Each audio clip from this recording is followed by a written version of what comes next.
Warning: the video you are about to watch may contain language and scenarios of a highly adult nature and is therefore not intended for children under the age of 18. Viewer discretion is advised.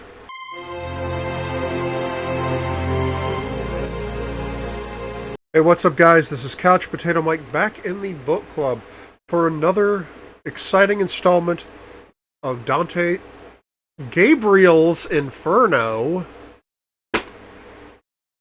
by Sylvain Reynard. Hope you guys are enjoying this so far. And we're looking to get 100 likes on this video. That is our next goal, so help me reach that. And if you haven't subscribed, please do so. Share this video. Tell everybody about it. If people like audiobooks, I'm your guy. So let's go ahead and get right into today's installment, which starts on Chapter 8. Rachel sat at Gabriel's breakfast bar Thursday morning, drinking a latte and poring over French Vogue. It was not her normal reading material. Rachel's nightstand in Philadelphia was covered with books about politics, public relations, economics, and sociology, all in hope that someday one of her superiors would ask her opinion, rather than asking her to photocopy someone else's. Now that she was on a leave of absence from her job, such as it was, she had time to read beyond mayoral politics. She was feeling better this morning, much better. Her conversation with Aaron the night before had gone well.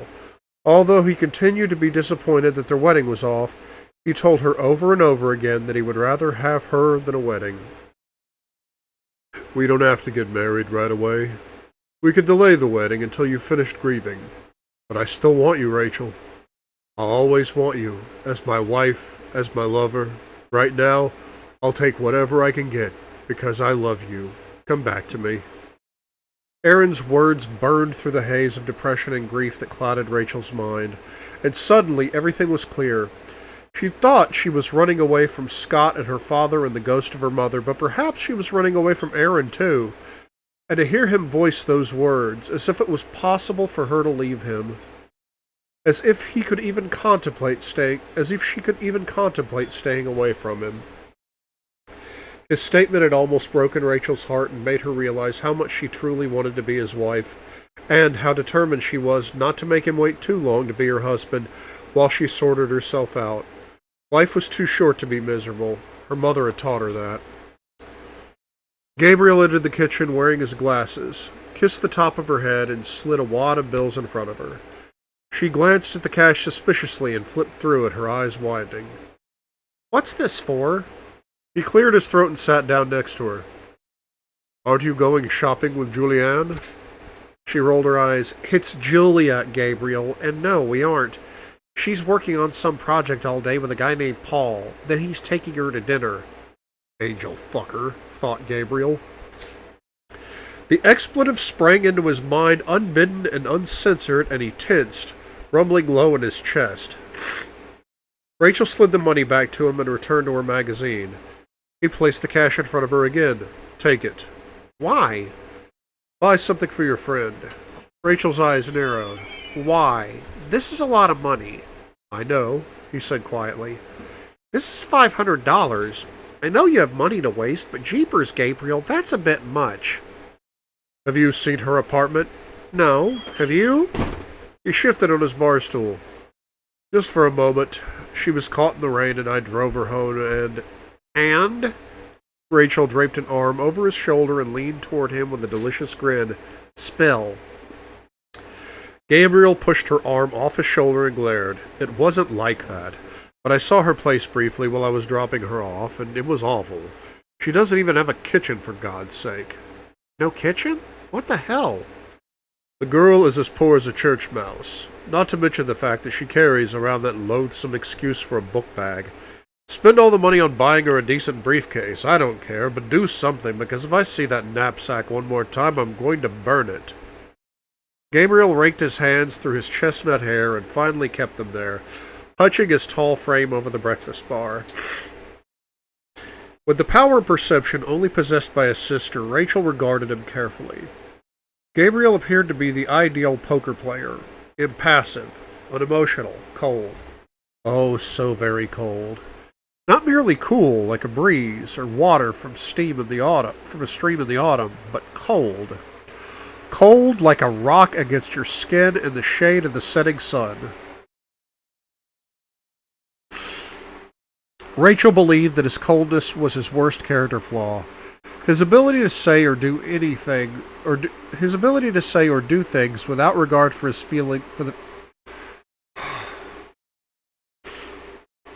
ability to say and do things without regard for the feelings of others, including his family. Despite his failings, Gabriel was her favorite, and as the baby of the family and 10 years younger, she was his favorite too. He'd never fought with her the way he'd fought with Scott or their father. He'd always only protected her, loved her even. At his worst, there was no possibility of Gabriel intentionally hurting Rachel. She'd only been hurt by watching him hurt everyone else, especially himself. She knew that upon closer inspection, Gabriel would make a lousy poker player. He had too many tells, too many ways he revealed his inner turmoil. He shut his eyes when he was close to losing his temper. He rubbed his face when he was frustrated. He paced when he was distressed or afraid. Rachel watched him begin to pace and wondered what he was afraid of. "Why are you so worried about her? You weren't that friendly when she was here for dinner. Why won't you call her Julia?" "She's my student. I have to be professional." "Professionally mean?" Gabriel stood still and scowled. "Fine, I'll take the money for Julia and I'll buy her a briefcase. But I'd rather buy her shoes." Gabriel sat back on his bar stool. "Shoes?" "Yes, what if we were to buy her something to wear? She likes pretty things, she just can't afford them. And she's cute, don't you think?" Gabriel twitched beneath his gray wool trousers. He brought his thighs closer together to hide the disturbing fact from his sister. "Spend the money on whatever you like, but you must replace the book bag." "Good. I'll buy her something fabulous. But I'll probably need more money, and we should take her somewhere special so she could show off her new clothes." Rachel batted her eyes playfully at her older brother. Without argument or negotiation, he removed a business card from his wallet, picked up his Mont Blanc fountain pen, and slowly unscrewed the cap. "Do normal people still use those kind of pens, or just medievalists?" She leaned over inquisitively. "I'm surprised you're not using a quill." Gabriel frowned. "This is a Meisterstück 149, he said, as if that should mean something. Rachel rolled her eyes as he used his sparkling 18-karat gold nib to write a brief note on the back of a business card in a confident but old-fashioned hand. Her brother was beyond pretentious. "There." He slid the business card across the counter. "I have an account at Holt Renfro. Show this to the concierge, and they will direct you to Hillary, my personal shopper. She'll place everything on my account. Don't go completely mad, Rachel. You can keep the cash for yourself. Happy birthday, 6 months in advance." She leaned over to press a light kiss to his cheek. "Thank you. What's Holt Renfro?" "The Canadian Saks Fifth Avenue. They have everything. But you must replace the book bag. That's all I care about. The rest are just inconsequential details." His voice sounded gruff all of a sudden. "Fine. But I want you to explain why you're so agitated about an LLB knapsack. All the undergrads had one. I had one, for crying out loud. Before I grew up and discovered Longchamp."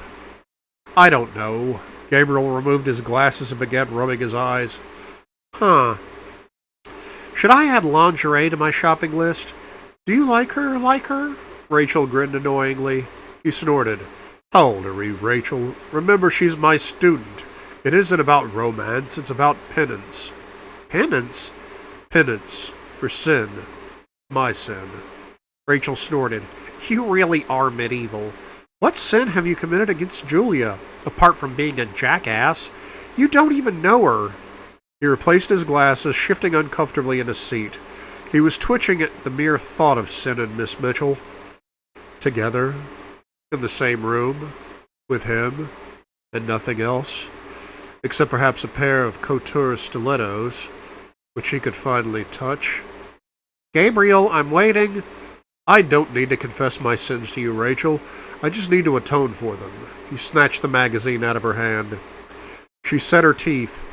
How good is your French and your knowledge of women's fashion? Gabriel glanced down to find the magazine open to a photo of an airbrushed and spread-eagle model wearing a très petite white bikini. His eyes widened. Rachel crossed her arms in annoyance and glared at him. Don't bark at me, I'm not one of your students, and I'm not going to put up with your shit. He sighed and began to rub his eyes again, minutely adjusting his glasses to do so. I'm sorry, he muttered, returning the magazine, but not before he gave the model one more serious look, purely for research purposes, bien sûr. Why are you wound up so tight? Are you having girl troubles? Do you even have a girl right now? When was the last time you had one?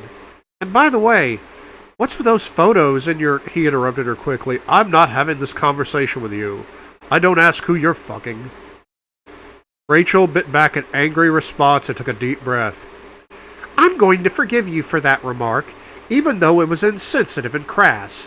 When you're down on your knees making your penance, include the sin of envy, will you? You know I've only been with Aaron, and I think you know that what we do together goes way beyond what you said. What's wrong with you? Gabriel muttered an apology and refused to make eye contact, but his warning shot across the bow had accomplished what he wished it to, and that was to divert her attention from one of her questions, so he felt no remorse, not really. Rachel toyed with her brother's business card for a moment as she tried to calm down. If you don't like Julia, then you must feel sorry for her. Why? Is it just because she's poor? I don't know. He sighed and shook his head. Julia brings out the protective side in people. She was always a little sad and a little lost. Although, make no mistake, she has steel in her bones. She survived an alcoholic mother and a boyfriend who... Gabriel's blue eyes shifted to her with interest. Who... He prompted. You said you didn't want to know about her personal life. It's too bad, really. If you and she weren't in a professional relationship, you might have liked her. You might have been friends. She smiled at him, testing the waters, but Gabriel kept his eyes on the breakfast bar and began rubbing his chin absently. Rachel drummed her fingers on the countertop. Do you want me to tell her the briefcase and the shoes are from you? Of course not! I could get fired for that. Someone will jump to the wrong conclusion and I'll be hauled in before the Judicial Committee. I thought you were tenured. It doesn't matter, he muttered. So, you want to spend all this money on Julia and you don't care if she knows that the gifts are from you. It's a bit like Cyrano de Bergerac, don't you think? I guess your French is better than I thought. He stood up, effectively ignoring her, and walked over to the large espresso machine on one of the counters. He began the somewhat laborious process of making the perfect espresso, keeping his back to his annoying sister. She sighed. All right. You want to do something nice for Julia? You could call it penance if you like, but maybe it's just kindness. And it's doubly kind because you want to do it in secret and not embarrass her or make her feel like she owes you something. I'm impressed, sort of. I want her petals to open, Gabriel breathed softly. Rachel dismissed his admission as incoherent mumbling because she couldn't believe that he had said what she had in fact heard. It was too bizarre. Don't you think you should treat Julia as an adult and tell her the gifts are from you?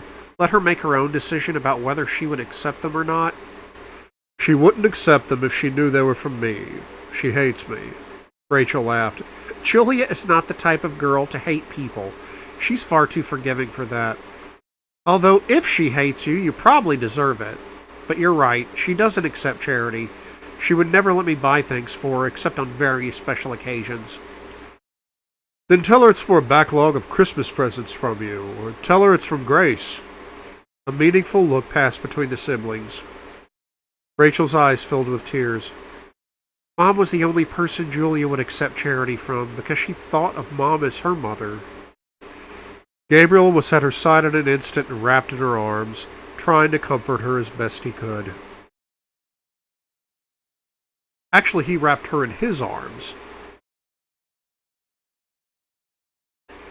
In his heart, he knew exactly what he was doing by persuading his sister to buy something pretty, girlish things for Miss Mitchell. He was paving hell with energy, buying an indulgence, forgiveness for his sin.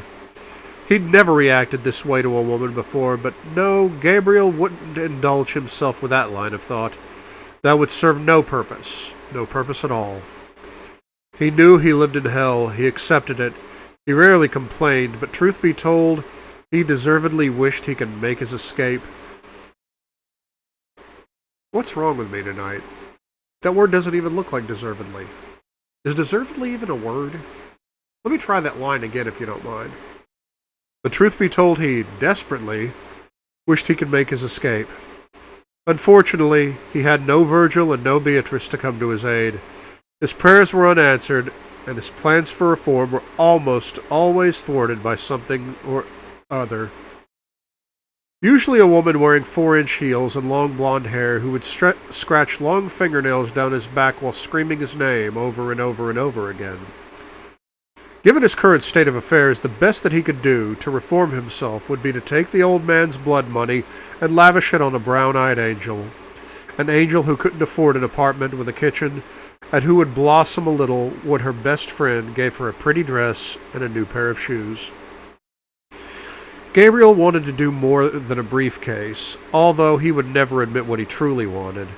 He wanted to make Julianne smile. While the siblings were discussing penance, forgiveness, and ridiculous abominations of book bags, Paul was waiting for Julia outside the entrance to the Robarts Library, the largest on the campus of the University of Toronto. Although Julia could only guess at this, in the short time in which she had known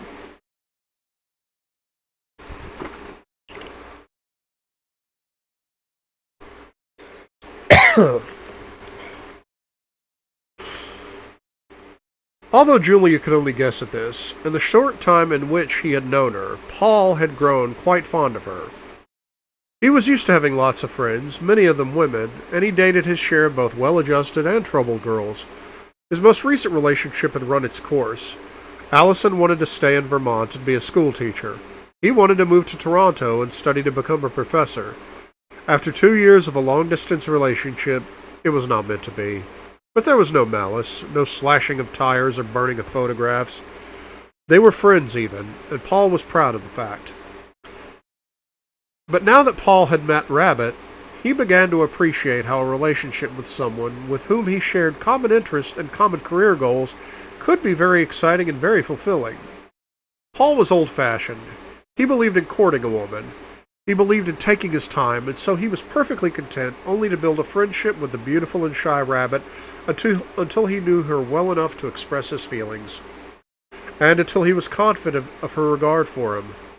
He was determined to spend time with her and treat her properly and pay her a lot of attention, so that if someone else came along in the meantime and tried to muscle in on him, he'd be close enough to tell that individual to back the fuck off. Julia was sorry that she would miss out on shopping with Rachel, but she'd already promised Paul that she would spend the day with him at the library. She needed to get started on her thesis proposal now that Professor Emerson had agreed to be her supervisor.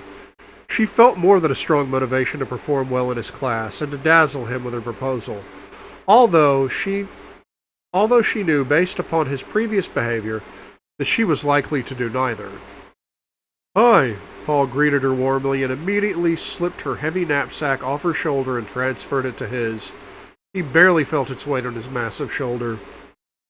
Julia smiled up at him, relieved to be unburdened for a little while. "Thanks for agreeing to be my guide. The last time I was in here, I got lost. I ended up in an obscure section on the 4th floor that was entirely devoted to maps." She shivered. Paul laughed. "It's a huge library. I'll show you the Dante collection on the 9th floor and take you to my office." He held the door open for her, and Julia floated by, feeling very much like a princess. Paul had excellent manners, and he did not use them as a weapon. Julia considered how some people, who would not be named, used manners to intimidate and to control, while others, like Paul, used them to honor and to make others feel special, very special indeed. "You have an office?" she asked, as they flashed their student ID cards at the security guard who sat by the elevators. "Sort of. He held the elevator door open, waiting for Julia to enter before he joined her. My study carrel is next to the Dante section. Can I apply for a carrel? Paul grimaced. They're like gold. It's almost impossible to get one, especially as an MA student. He read the question in her eyes and hastened to add, I think MA students are just as important as PhD students, but there aren't enough carrels to go around. The one I have isn't even mine. It's Emerson's. If Paul hadn't allowed Julia to push the button for the 9th floor, he would have seen her skin turn slightly green and heard her sharp intake of breath. But he didn't. Once they arrived on the 9th floor, he patiently guided her through the Dante collection, showing her both the primary and secondary sources. And he watched with delight as she trailed her hand across the spines of the books lovingly, as if she were greeting old friends. Julia, would you mind if I asked you a personal question? She stood very still, fingering a quarto volume that had a tattered leather binding. She inhaled its scent deeply to keep herself calm and nodded. Emerson asked me to pull your file from Miss Jenkins, and... She turned her head to face him, eyes large and unblinking. Oh no, she thought. He held his hands up to reassure. I didn't read it, don't worry, he chuckled softly. There's nothing too personal in those files anyway. Apparently he wanted to remove something he'd put in there, but it was what he did afterwards that surprised me. Julia raised her eyebrows, waiting for him to spit it out. He telephoned Greg Matthews, the chair of the Department of Romance Languages and Literatures at Harvard. She blinked slowly as she reflected on what he said. How do you know? I was dropping off some photocopying and I overheard Emerson on the telephone. He was asking Matthews about you. Why would he do that? That's what I wanted to ask you. He demanded to know why they didn't have generous enough funding for their MA students. He's an alumnus of the department, you know. Matthews was the chair when he completed his PhD. Holy shit. He was checking up on me? Of course, he wouldn't believe I actually got into Harvard, just like him. Julia closed her eyes, her fingers clutching the bookshelves for support. I couldn't hear everything Matthews was saying, but I heard Emerson. She kept her eyes closed and waited for the other shoe to drop. She only hoped that Paul would drop it quickly and not directly on her toes. I didn't know that you'd got into Harvard, Julia. That's pretty amazing. Emerson asked if you'd really been accepted into their program and how highly you were ranked in their admissions pool. Of course, she mumbled. I'm from a small town in Pennsylvania. I went to a Jesuit university of about 7,000 students. How could I get into Harvard? Paul frowned. Poor rabbit. That sick fucker really did a number on her. I should seriously kick his ass, and then I should go to work on him. What's wrong with Catholic schools? I did my undergraduate at St. Mike's in Vermont, and I got a great education. They had a Dante specialist in the English department, and a Florentine specialist in history. Julia nodded as if she heard him, but she hadn't really. Listen, you haven't heard the whole story yet. The point is that Matthews tried to persuade him to send you back for your PhD. Said you were very highly ranked. That's pretty good considering the source. I applied to that department and was rejected outright, he smiled somewhat half-heartedly, not knowing how she would react to that piece of information. So, if it isn't too personal, why didn't you go to Harvard?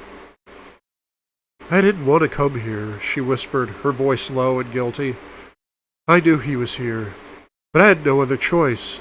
I have thousands of dollars in student loans from St. Joseph's. I just couldn't afford to go to Harvard. I was hoping to finish my MA quickly and go to Harvard next year. If I win a larger fellowship, I won't have to borrow money for my PhD. Paul nodded reassuringly, and as Julia distracted herself by turning around to examine the books more carefully, he regarded her, entirely oblivious to the small piece of information she had unknowingly revealed. The piece of information that told him much more than why she hadn't gone to Harvard. As he watched her opening and closing the dusty volumes, her eyes widening and smiling, playing across her lovely lips, he realized that the nickname Rabbit was an even better fit than he had initially thought. For yes, she was very much like a rabbit one might find in a meadow or some such place, but she was also very much like the Velveteen Rabbit. Paul would never have spoken such words aloud, and if you'd asked him if he knew the book, He would have lied while looking you straight in the eye. But Allison had loved the book, and early in their relationship she had demanded that he read it that he could understand her properly. And Paul, 200-plus pounds of Vermont farm boy, had read the damn thing surreptitiously because he loved her. Although he wouldn't admit it, he loved that story too. In looking at Rabbit, he had the feeling that she was waiting desperately to become real, waiting to be loved even, and the waiting had taken its toll on her. Not on her outward appearance, which was very attractive, although Paul would have said she was clearly too thin and too pale, something a good deal of Vermont milk and dairy products could have improved. Not that, but on her soul, which he thought was beautiful but sad. Paul wasn't even sure he believed in souls until he met Rabbit, and now that he knew her, he had to believe.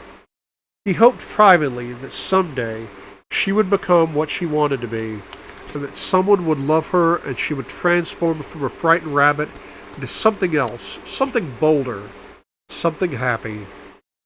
Not wanting to indulge himself in too many literary flights of fancy. Not wanting to indulge himself in too many literary flights of fancy, Paul swiftly decided that he needed to distract Rabbit from her sorrows, and so he smiled at her again. Then he led her to a door that had a brass nameplate on it that said in very elegant cursive script, Professor Gabriel O. Emerson, Department of Italian Studies. Julia noticed with interest that none of the other doors had brass nameplates on them. She also noticed that Paul had taped an index card with his own name on it underneath the nameplate. She imagined Professor Emerson coming along and ripping the card off out of spite. Then she noticed Paul's full name, Paul V. Norris, M.A. What does the V stand for? She crooked a finger at the homemade sign. Paul looked uncomfortable. I don't like using my middle name. I don't use mine either, and I can understand if you don't want to tell me. She smiled, turning her gaze expectantly at the locked door. You'll laugh. I doubt it. My last name is Mitchell. It's nothing to be proud of. I think it's nice. Julia reddened, but only slightly. Paul sighed. Promise you won't tell anyone? Of course. And I'll tell you my middle name. It's Helen. That's beautiful, too. He drew a deep breath and closed his eyes, then he waited. When he could hold his breath no longer and his lungs were clamoring for oxygen, he exhaled quickly. Virgil. She stared incredulously. Virgil? Yes. He opened his eyes and studied her for a minute, worried she was going to laugh at him. You're studying to be a Dante specialist and your middle name is Virgil? Are you kidding? It's a family name. My great-grandfather was named Virgil. He never read Dante, trust me. He was a dairy farmer in Essex, Vermont. Julia smiled her admiration. I think Virgil is a beautiful name, and it's a great honor to be named after a noble poet. Just like it's a great honor to be named after Helen of Troy, Julia Helen, and very fitting, too. His eyes grew soft, and he gazed at her admiringly. She looked away, embarrassed. Paul cleared his throat as a means of lessening the sudden tension between them. Emerson never uses this carol except to drop things off for me, but it belongs to him and he pays for it. They aren't free? Paul shook his head and unlocked the door. No, but they're totally worth it because they're air-conditioned and heated and they have wireless internet access, and you can store books in here without checking them out at the circulation desk. So, if there's anything you need, even if it's reference material that you can't check out, you could store it in here. Julia looked at the small but comfortable space as if it were the promised land. Her eyes widened as they wandered over the large, built-in workspace, comfortable chairs, and floor-to-ceiling bookshelves. A small window offered a very nice view of the downtown skyline and the CN Tower. She wondered how much it would cost to live in a carrel rather than in her not-fit-for-a-dog hobbit hole. In fact, said Paul, clearing some papers off one of the bookshelves, I'll give you this shelf, and you can have my extra key. He fished around and came up with a spare key, writing a number down on a piece of paper. That's the number on the door. In case you have trouble finding it again, here's the key. Julia stood gaping. I can't. He hates me, and he won't like this. Fuck him. Her eyes widened in surprise. I'm sorry. I don't usually cuss that much. At least not in front of girls. I mean, women. She nodded, but that was not exactly why she was surprised. Emerson is never here. You can store your books, and he'll think they're mine. If you don't want him to catch you, you don't have to work in here. Just drop by when I'm around. I'm here a lot. Then, if he sees you, he'll think we're working together or something. He smiled sheepishly.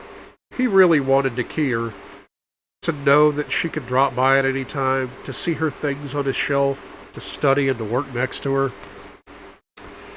But Julia didn't want to be keyed. Please. He took her pale hand in his and gently opened her fingers.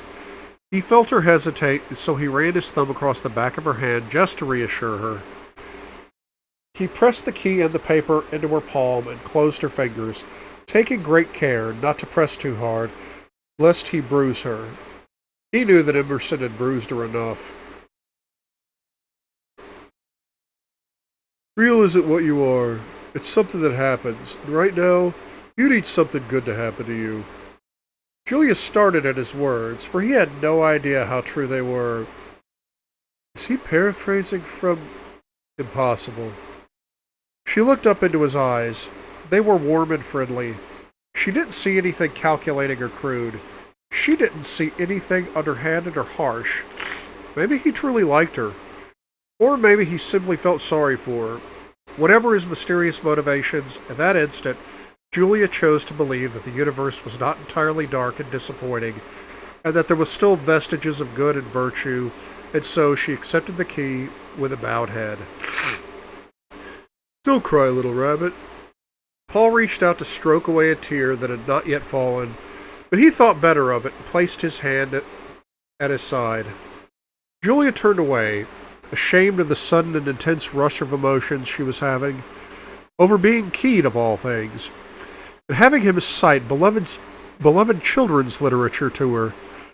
As she frantically looked for something, anything, to distract herself, her eyes alighted on a CD that was sitting by its lonesome on one of the bookshelves. She picked it up. Mozart's Requiem. You like Mozart? Do you like Mozart? She asked, turning the jewel case over in his hand. Paul averted his eyes. She was surprised. She moved it as if to put the CD case back, worried she had embarrassed him by going through his personal effects, but he stopped her. It's all right, you can look at it, but it's not mine, it's Emerson's. Once again, Julia felt cold all over and slightly sick.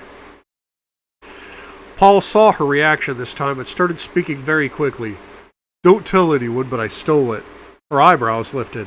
I know it's terrible, but he was playing one track from the damn thing over and over and over again in his office while I was cataloging part of his personal library. Lacrimosa, lacrimosa, lacri-fucking-mosa. I couldn't take it anymore. It's so damn depressing. So I stole it from his office and hid it in here. Problem solved. Julia laughed.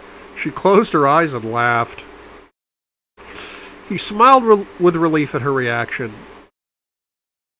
You didn't do a very good job of hiding it. I found it in, 30 seconds? She giggled and tried to hand him the CD.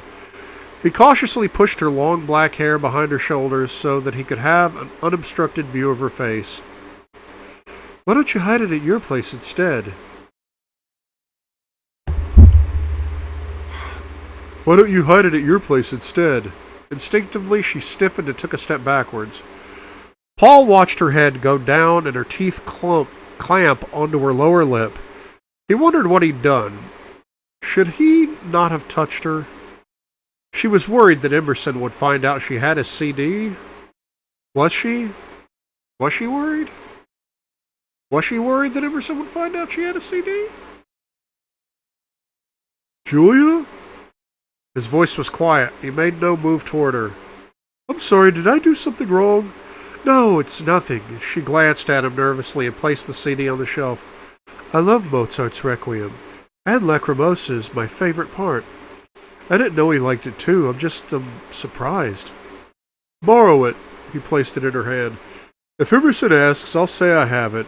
But at least if you borrow it, you can upload it to your iPod and give it back to me on Monday.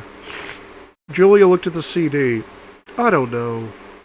I've had it all week and he hasn't been looking for it. Maybe his mood has shifted. He started listening to it after he got home from Philadelphia. Not sure why. Julia impulsively slid the CD into her decrepit knapsack. Thanks. He smiled. Anything for you, Julia. He wanted to hold her hand, or at least to squeeze it for an instant. But she was skittish, he could see, and so he gave her a wide berth as he led her into the hallway so that he could continue giving her a tour of the library. The Toronto Film Festival is on this weekend. I have a couple of tickets to some films on Saturday. Would you like to join me? He tried to sound casual as he led her to the elevators. What films? One is French and the other is German. I prefer European films. He smiled half-heartedly. I could trade the tickets for something more local. Julia shook her head. I like European films too, as long as they're subtitled. My French is almost non-existent, and I only know how to swear in German. Paul pressed the button for the elevator and turning, gave her a very long, very studious look. Then he grinned mischievously. You can swear in German? How did you come by that? I lived at the International House at St. Joseph's. One of the exchange students was from Frankfurt, and she really liked to swear a lot. By the end of the semester, we were all swearing in German. It was kind of a rest hall thing. She turned a light shade of pink and shuffled her sneakers. Julia knew that Paul was a doctoral student, which meant that he'd already taken language courses in French and in German. In all probability, Julia knew that Paul was a doctoral student, which meant that he had already taken language courses in French and in German, in all probability. No doubt he would make fun of her amateur linguistic skills, as Krista had after a seminar. She waited for a snide remark or a dismissive wave of her hand, but he only smiled and held the elevator door open for her. My German is terrible. Maybe you can teach me to swear in it. That would be an improvement. Julia turned to him and smiled back, widely this time. Maybe. And I'd like to go see the movies with you on Saturday. Thanks for inviting me. No problem. He was pleased with himself. The lovely Julia was coming to the film festival with him, and afterward there would be dinner. He had yet to introduce her to his favorite Indian restaurant. Or perhaps he should do that tonight and take her to Chinatown after the double feature. Then he would take her to Greg's for homemade ice cream. Fuck.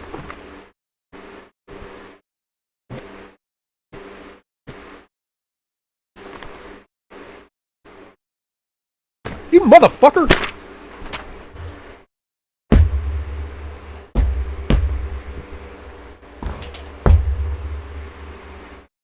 Hi. There was a giant ant on me. I've been bitten by these damn things. Welcome to the South. Anyway. That flat ant made me lose my fucking place.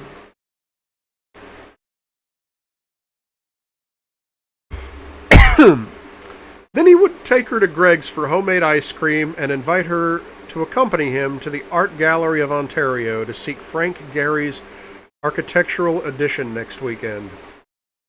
As they continued their tour, Paul resolved in his heart to be patient, very, very patient, and cautious whenever he reached out a tentative hand to offer her a carrot or to gently stroke her soft fur with his fingers. Or else he knew he would frighten Rabbit away, and he wouldn't have the opportunity to help her become real. The next morning, Julia sat on her narrow bed with her old laptop, working on her thesis proposal and listening to Mozart. Professor Emerson's choice of music surprised her. How could he go from listening to Nine Inch Nails to this? Was he only listening to it because of Grace? Or was there some other reason he was torturing himself by repeating the same depressing track over and over again? Julia closed her eyes and concentrated on the words to Lacrimosa, sung loudly and hauntingly by the multi-voice choir in Latin. Day of weeping, on which will rise from ashes guilty man for judgment. So have mercy, O Lord, on this man, compassionate Lord Jesus, grant them rest. Amen. What is wrong with Gabriel that he listens to this over and over again? And what does it say about me that I can't help but feel close to him when I listen to it? All I've done is replace his photograph with this CD, and I'm just not sleeping with it under my pillow. I am one sick puppy. Julia shook her head and tried to concentrate on her thesis proposal, distracting herself from the sound of classical weeping with thoughts of Paul and the previous day's activities. He'd been careful to help. In addition to giving her a key to the professor's carrel, he'd offered her advice about how best to structure her thesis proposal, and he'd made her laugh more than once, more than she had laughed in a very, very long time. He was a gentleman. He opened doors and carried her ugly, heavy knapsack. He was chivalrous, and Julia could not help but like him. It was nice to be around someone who was both handsome and sweet, an oft-overlooked and frequently rare combination. She was grateful for his guidance as well, for truly, who better than Virgil, who had shepherded Dante through the Inferno to guide her through her thesis proposal? She wanted her proposal to impress Professor Emerson, to make him realize that she was a capable student of someone intelligent. Even then, she knew he would likely disagree with her on both points, no matter what Professor Greg Matthews of Harvard had said about her, and she'd be lying if she said that she wasn't trying to subliminally jar Emerson into remembering her. She wondered what was worse, that Gabriel had forgotten her, or that Gabriel had become Professor Emerson. Julia was sickened by the second arm of the disjunction, and so she refused to even consider it much. She would far rather Gabriel had forgotten her, but remained the sweet and tender man she had kissed in the old orchard, than for him to become Professor Emerson, with all of his vices, and still remember her. Julia's thesis proposal was straightforward. She was interested in the comparison between the courtly love manifested in the chaste relationship between Dante and Beatrice, and the passionate lust manifested in the adulterous relationship between Paolo and Francesca, two characters Dante placed in the circle of the lustful in the Inferno. Julia wanted to discuss the virtues and drawbacks of chastity, a subject she had more than a passing interest in, and compare it with the subliminal eroticism of the Divine Comedy. As she worked on her proposal, she found herself staring back and forth between Holliday's painting, which hung over her bed, and a postcard with the image of Rodin's sculpture The Kiss. Rodin had sculpted Paolo and Francesca in such a way that their lips weren't touching. Nevertheless, the sculpture was sensual and erotic, and Julia had not purchased a replica of it when she had visited Musée Rodin in Paris because she found it too arousing and too heartbreaking. She had settled for a postcard and taped it to her wall. In addition of the boulangerie and fromager French, she knew enough of the language to realize that the title of Rodin's sculpture, La Bassire, in French, was part of its subversion. For Bassire in French could mean either the innocence of a kiss or the animalistic quality of a fuck. One could say La Bassire and refer to a kiss, but if one said Bassez-moi, one was begging to be fucked. Both innocence and begging were wrapped up in the embrace of the two lovers whose lips never touched, frozen together yet separated for all eternity. Julia wanted to free them from their frozen embrace, as she secretly hoped her thesis would allow her to do so. From time to time over the years, Julia had indulged herself in thinking about the old orchard behind the Clarks' house, in reliving her first kiss with Gabriel, and some of what came afterward, but mostly did so in her dreams. She rarely, if ever, thought of the morning after and its tears and hysterics. It was far too painful a memory. It was a memory of betrayal she revisited only in her nightmares, and unfortunately for her, that was all too often. It was the reason she had never sought him out. Just then, her cell phone rang, interrupting her homework. "Hey, Julia, do you have plans tonight?" It was Rachel. Julia could hear Gabriel talking gruffly in the background. Immediately, she hit the mute button on her computer so that he wouldn't hear Mozart over the telephone. She waited with bated breath to see if he had heard her. "Julia, are you still there?" "Yes, I'm here." From the sounds of Gabriel's muttering, Julia couldn't tell if he was angry or simply complaining. Not that either behavior would have surprised her. "What's wrong? Are you okay?" "Yes, fine. No plans. No plans tonight." Julia bit her lip as a wave of relief washed over her. She hadn't heard the CD, or so it seemed. "Good. I want to go to a club." "Oh, come on. You know I hate those places. I can't dance and it's always too loud." Rachel laughed heartily. "Funny you should say that. Gabriel said almost the same thing, minus the dancing part. He thinks he can dance, he just refuses." Julia sat up very straight in her bed. "Gabriel would come with us?" "I have to fly home in 2 days. He's taking me somewhere nice for a dinner. Then I want to go to a club.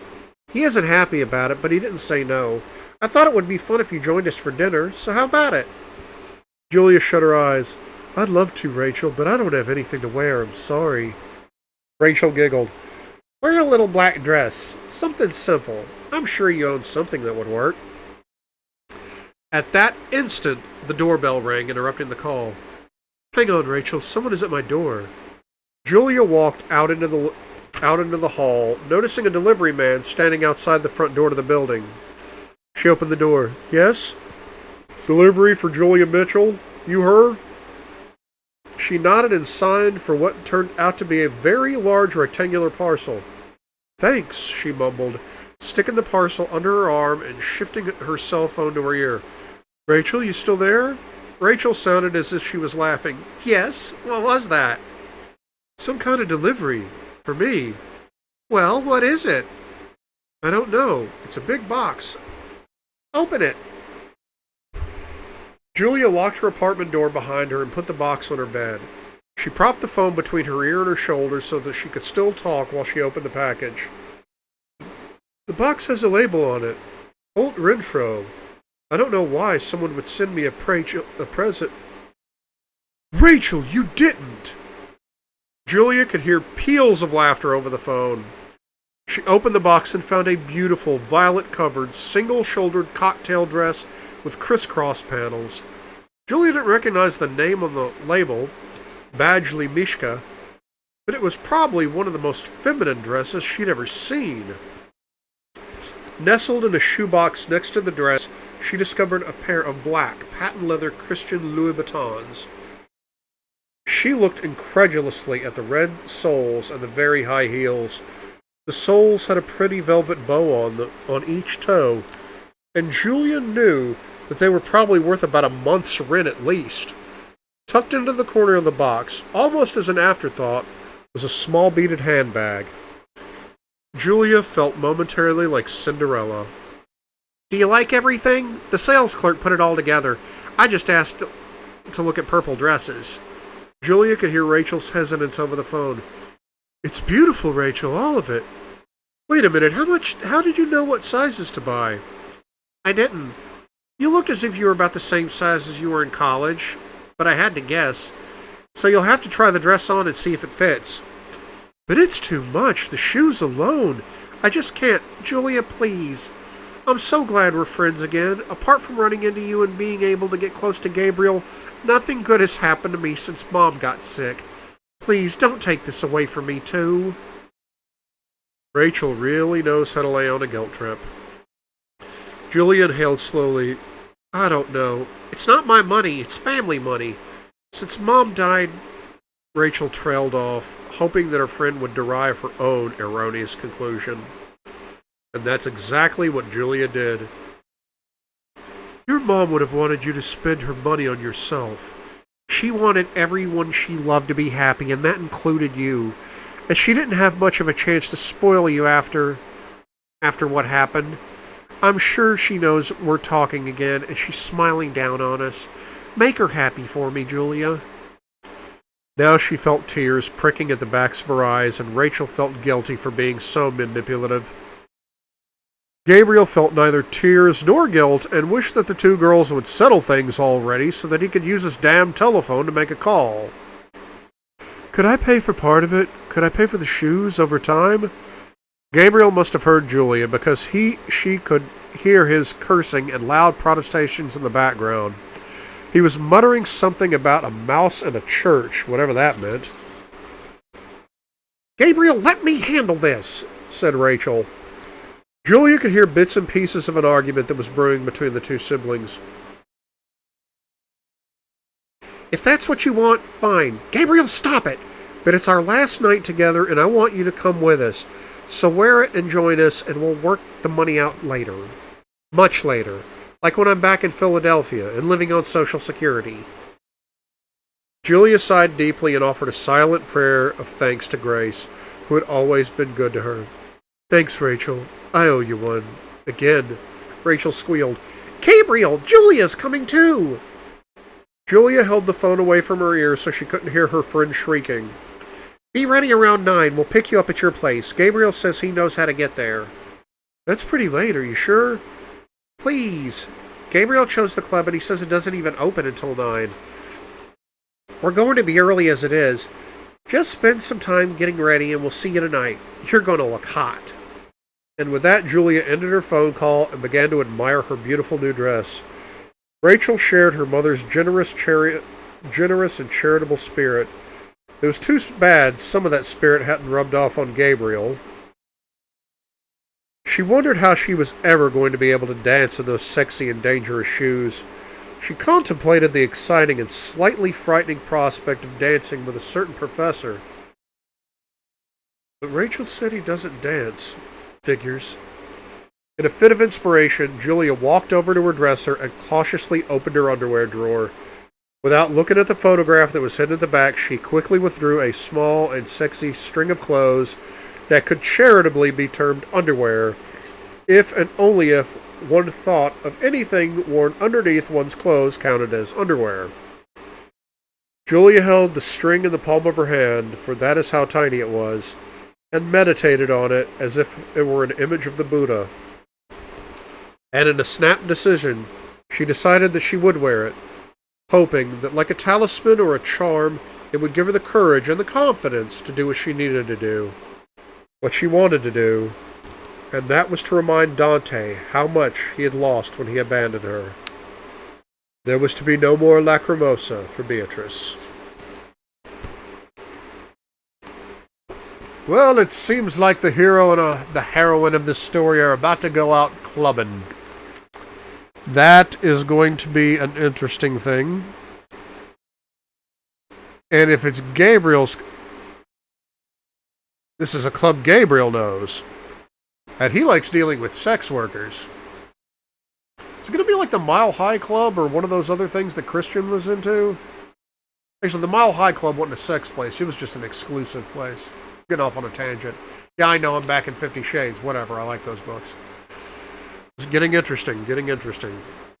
And I guess we'll find out how interesting it'll get next time. So until then, I'm Couch Potato Mike. And in the end, we're all stories. So let's make them good ones. See you next time, guys.